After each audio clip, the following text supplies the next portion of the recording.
Huddle Up Podcast is sponsored by Arena Eats. Log on to the website arenaeats.app, that's arenaeats.app, for the ultimate fan experience. At your favorite sports venue, Arena Eats mobile app, pre-order, express pickup, and in-seat delivery. How do you place your order?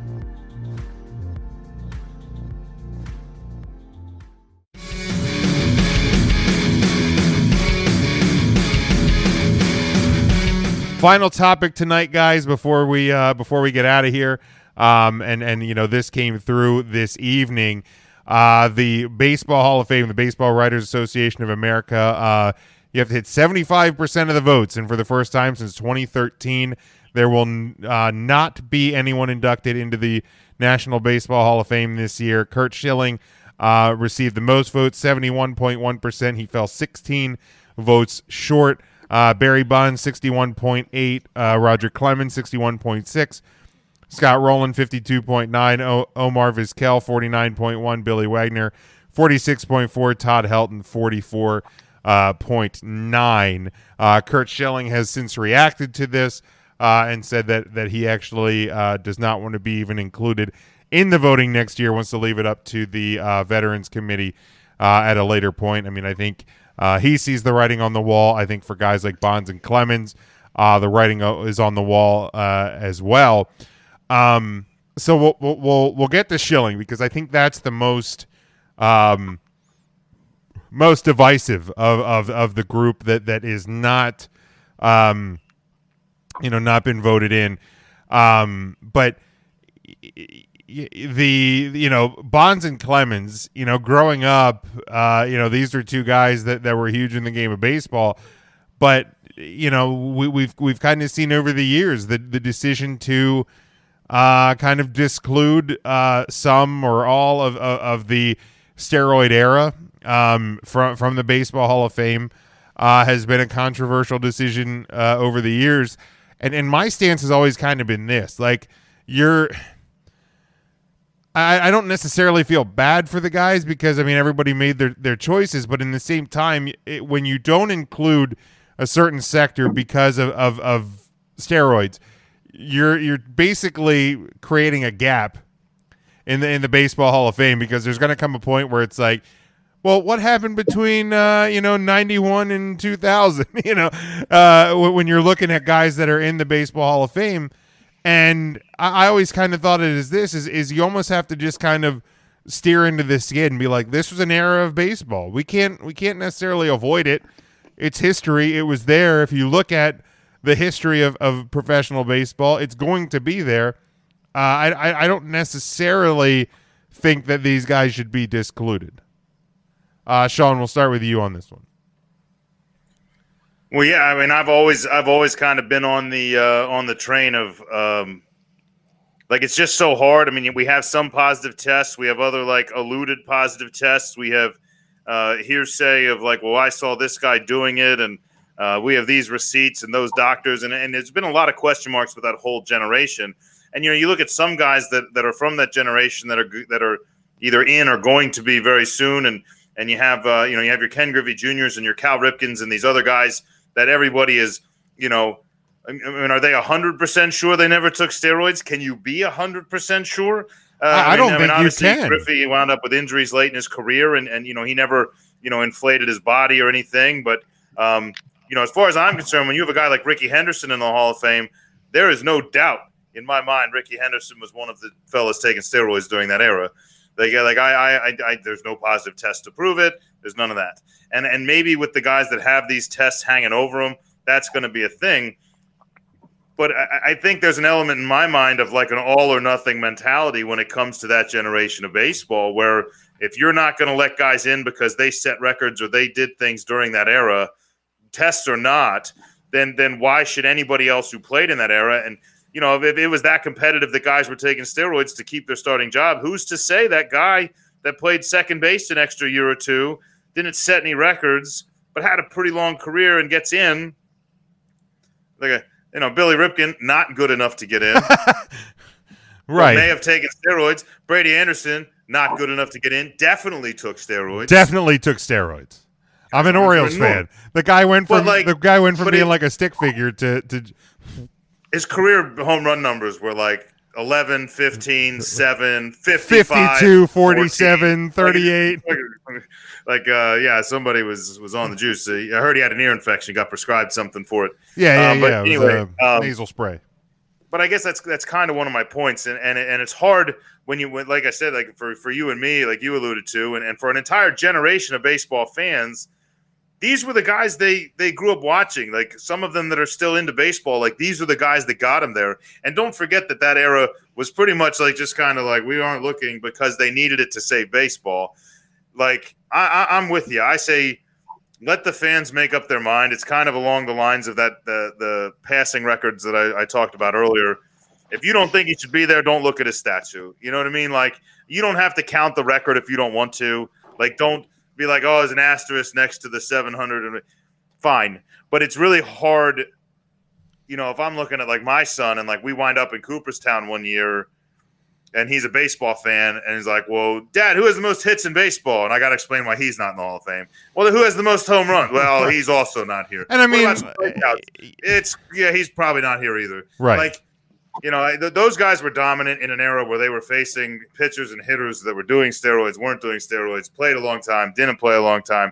There was a lot of reasons why those guys shouldn't be there, but I think there's way more saying they should. And I mean, for a lot of those years, Curt Schilling not being in is a travesty. I mean, we'll get to Schilling. That's a separate topic, kind of in and of itself. But Matt, your thoughts on like guys like Bonds and Clemens? Yeah, I mean, if you're going to put them in the record books, then I think that they should be in. I think Pete Rose should be in. So I don't necessarily agree with the voting of who gets in, who doesn't, based on, you know, baseball writers being like the old men's club. They're like, oh, well, I didn't like Roger Clemens and he took steroids, so he's not getting in. You know, it was part of the game. I think we all understood back then. I think even, you know, at the time it was happening, we were, especially with Bonds. You look at Barry Bonds in Pittsburgh versus Barry Bonds in San Francisco, and you can see that something changed. So, I mean, we're not naive. It's like California weather. Sure, yeah, that's what we'll call it. All that Bay air he's breathing in. So, I mean, if you're just going to ignore, you know, what these guys accomplished, then you need to ignore it throughout all. So if you're not going to take them out of the record books, you're going to put them in there with an asterisk, then you put them in the Hall of Fame with an asterisk. I will say, though, I am not going to complain about Scott Rowland and Billy Wagner not getting into the Hall of Fame. Two undeserving pieces of shit. Tell us how you really feel, Matt. Dave, your thought on guys like Bonds and Clemens? Yes, I mean I'm in agreement with everyone here that Barry Bonds is a Hall of Famer. Period. Roger Clemens is a Hall of Famer. Period. Pete Rose is a Hall of Famer. Period. This is a Hall of Fame about what you did on the baseball field. It's not a fucking high school drama club on who is better in, you know, voting homecoming king and queen type of thing. This is about your baseball stats, and everyone knows that the steroid era happened. So this is like saying that we're going to forget the whole 10-year period, like you've mentioned, and you're going to have you even got to look to Sosa and McGuire based on those couple of seasons that they put in. And I know I'm stretching it a little bit, but clearly on the juice, no doubt. But how many people weren't on the juice during that time in realisticness? And when you can't make that determination, you got to put them in the Hall of Fame, and it's about the stats that you accumulated on the field. I mean, this isn't about, you know, who was the best for the community and who was the nicest to the media and things like that. This is about the stats that you got on the baseball field, and that's the key point here. It's not the, you know, who was the nicest person to interview after the game or who was the most comical. It's about your stats between the white lines type of thing, and you can't tell me on those stats. Again, everyone knows that there were steroids, so you know you're going to be on that without a doubt, knowing that what happened during that era, but you can't tell me that those three don't deserve to be in. I mean, you have one of the most prolific hitters in baseball history, one of the most dominant power pitchers in recent memory there. And then you have Pete Rose too, which is a whole nother conversation that we could talk about for days on end. But, Sure. You know, these guys, you know, pure stat wise, should be in the Hall of Fame, and there's absolutely zero doubt about it. It's a travesty for both the enigma of the Hall of Fame and the fact that they are not voted in. I mean, you made your point by not making them first ballot Hall of Famers, but get over it here. These guys are Hall of Famers, and this is just ridiculous that we're even having this conversation.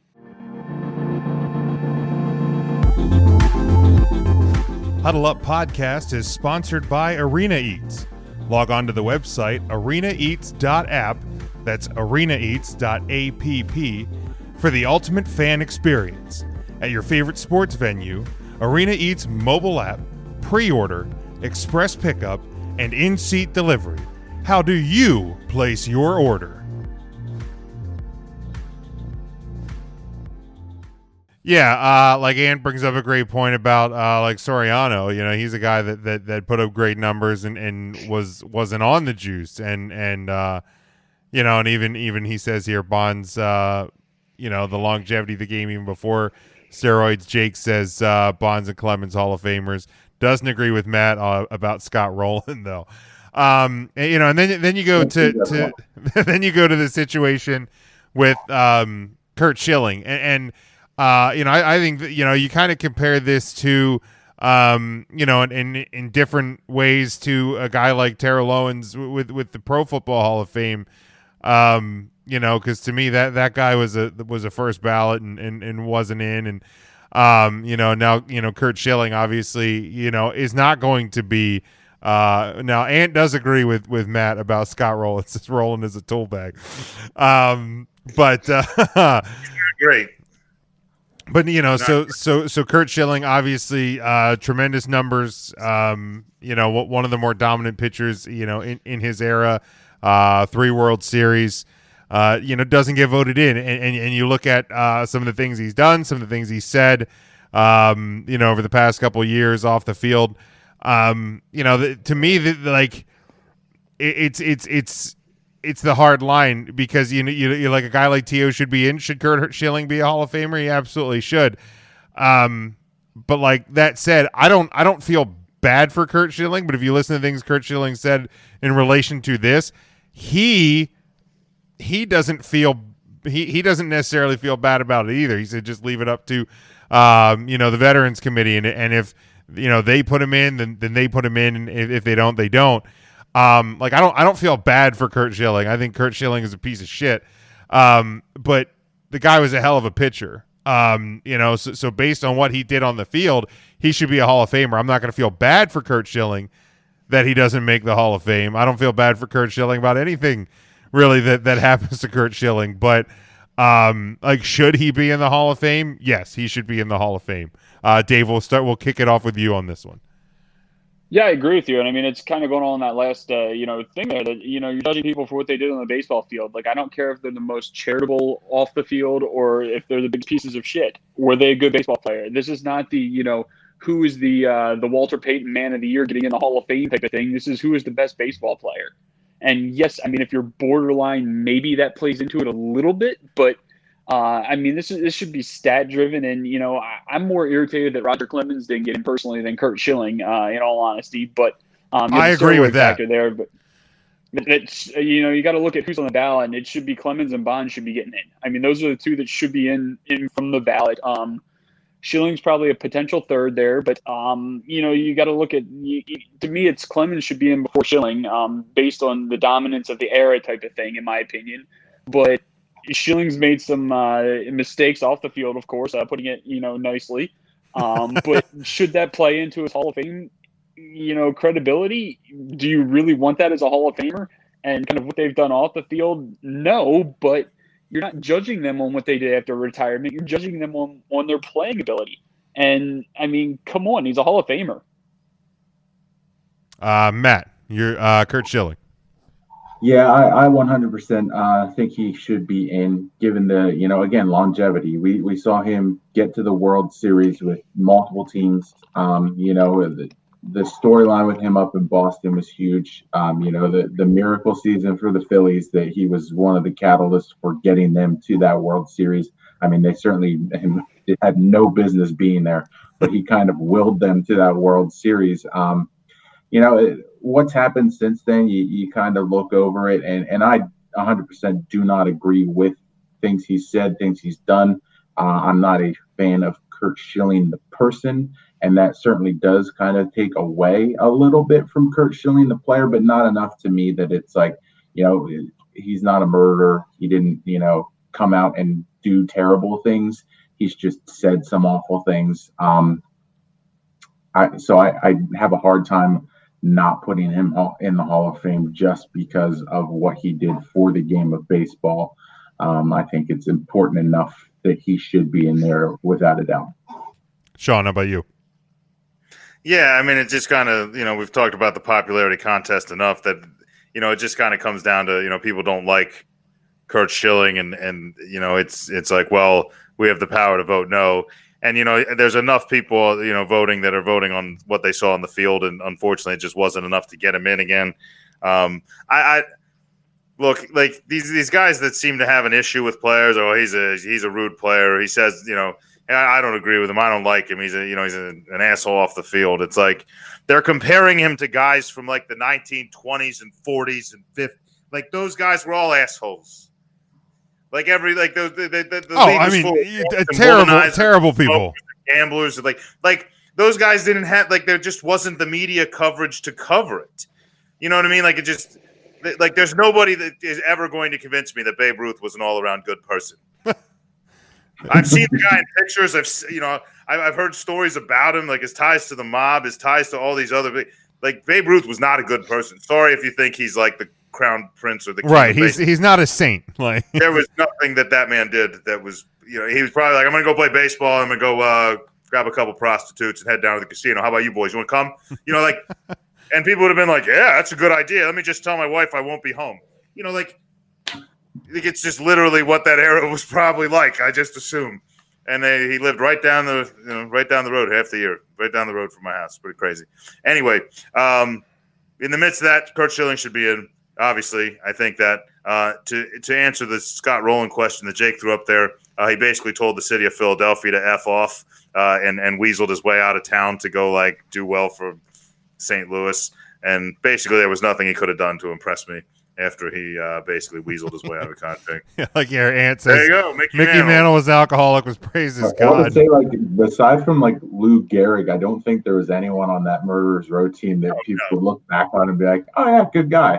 I'm pretty sure Joe DiMaggio killed a guy. Wouldn't doubt it. Ty Cobb was terrible. Ty Cobb's loved by baseball. First of all, Ty Cobb, greatest hitter by far in the history of baseball.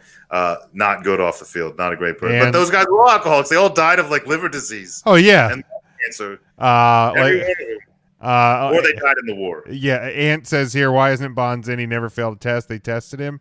We all know he cheated, but I think for a portion of his career, again, it wasn't illegal, or certain substances weren't illegal. So, McGuire and Bonds both were big, creatine, yeah. pushers. I mean, Wow. so for a portion of their career, they technically didn't do anything illegal, but I think everybody wants to go back to the purity of the game. Sort of thing, and cheat the game. Purity of the game. I just want to do a quick shout out to Shane Victorino. Was a one and done. Was on the ballot. Didn't get his 5%. Won't be on the ballot next year. Honor to be nominated for that guy who spent a good 8 years battling in and out of the minors and off of the people's lists to make a late push in his career. Just to be nominated, pretty impressive for the Flying Hawaiian. Yeah, but that's something to remember is some of these guys, they go back to the purity of the game, and I think that's why and Ant says Soriano was one and done as well. The purity of the game, and I think that ties back to the Pete Rose situation, and why that's such a controversial topic is because the one rule that everybody always had is you don't bet on baseball, and he kind of broke that cardinal rule. This is the one thing you don't do, and he knew it. You come into that club, and he did the thing that you're not supposed to do, and he kind of has paid for it, and obviously that debate is for another time and place. Now apparently there's 3 things you don't do: bet on baseball, steroids, be an asshole.